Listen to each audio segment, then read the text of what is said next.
Once upon a time, nestled between rice paddies and a lotus-filled pond, stood a peaceful Buddhist temple.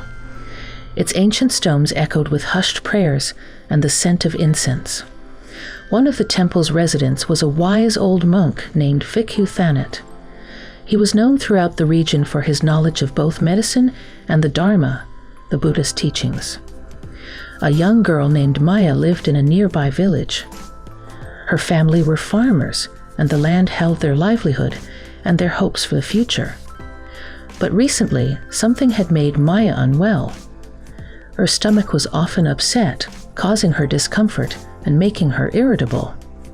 Her parents, seeing their daughter's distress, decided to seek the wisdom of Bhikkhu Thanat.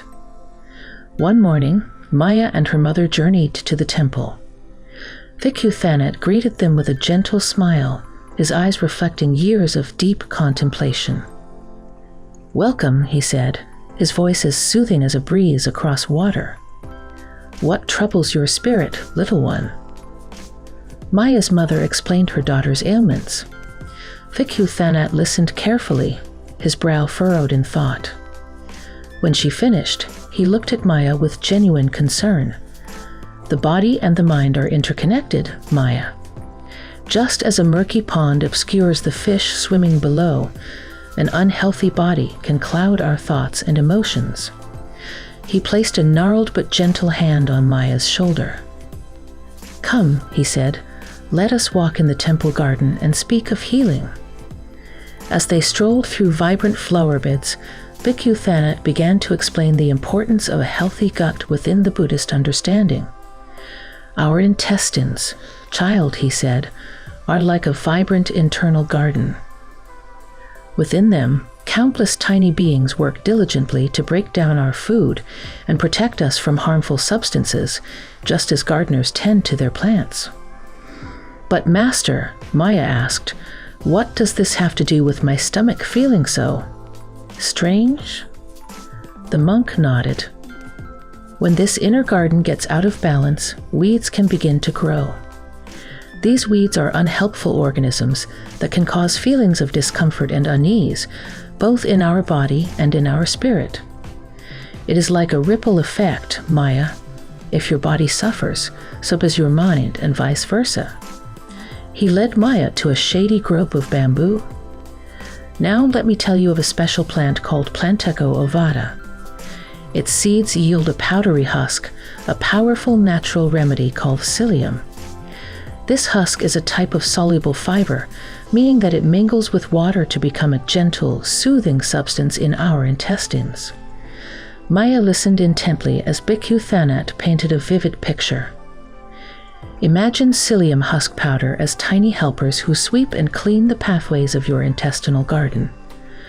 It helps push out the unhelpful substances and restores balance. With the inner garden flourishing once more, both body and mind begin to feel renewed." Maya's eyes widened. "Master, can this help me feel better?" He smiled. "Indeed, Maya. But remember, true healing is not just about plants and powders. It also requires patience and mindful living. Let us learn how to best utilize psyllium husk, and also about practices that will keep your inner garden healthy for many years to come."